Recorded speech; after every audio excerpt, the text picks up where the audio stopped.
নমস্কার দাদা, আমি এসেছি আর.কে সিড ফার্ম থেকে। আমার নাম সুদীপ রানা, আমি কলকাতা থেকে এসেছি। তো আপনি যে ভ্যারাইটিটা লাগিয়েছিলেন ফুলকপির, সেই ফুলকপিটার কি নাম? আর.কে সিড ফার্মের পরিণীতি। পরিণীতি। তো ফুলকপি কেমন হয়েছে আপনার? ভালো হয়েছে। আচ্ছা, তো আপনার নাম, ঠিকানা, অ্যাড্রেস একটু বলুন আমাকে। হ্যাঁ, বাড়ি হচ্ছে হুমটিয়া। আপনার নাম কি? আমার নাম নিমাই সাউ। আচ্ছা, আপনার হুমটিয়া, হ্যাঁ পোস্ট আসনবনি, হ্যাঁ, আর PS Gopi, police station Gopi. আচ্ছা, ওয়েস্ট বেঙ্গল থেকে বলছেন? জেলা ঝাড়গ্রাম। তো ফুলকপির সাইজ কেমন এসছে? সাইজ ভালো এসছে, 4 থেকে 4.5 কিলো ওজন। 4 থেকে 4.5 কিলোর মতো ওজন এসছে, তাই তো? ফুলকপির কালার কেমন এসছে? কালার খুব সাদা। কালার খুব সাদা এসছে, মানে পছন্দ হয়েছে কপি, মনের মতো কপি।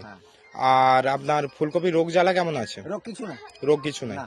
আচ্ছা, আপনারা সবাই নেক্সট টাইম করতে চাইছেন তো এই কপি? আমরা রাজি। আচ্ছা, অন্য ভ্যারাইটি থেকে ভালোই হয়েছে। অন্য ভ্যারাইটি থেকে ভালো, পাশাপাশি যে অন্যান্য ভ্যারাইটি হয়েছে তার চেয়ে ভালো। তাদের থেকে ভালো হয়েছে। ঠিক আছে, ধন্যবাদ দাদা, থ্যাংক ইউ।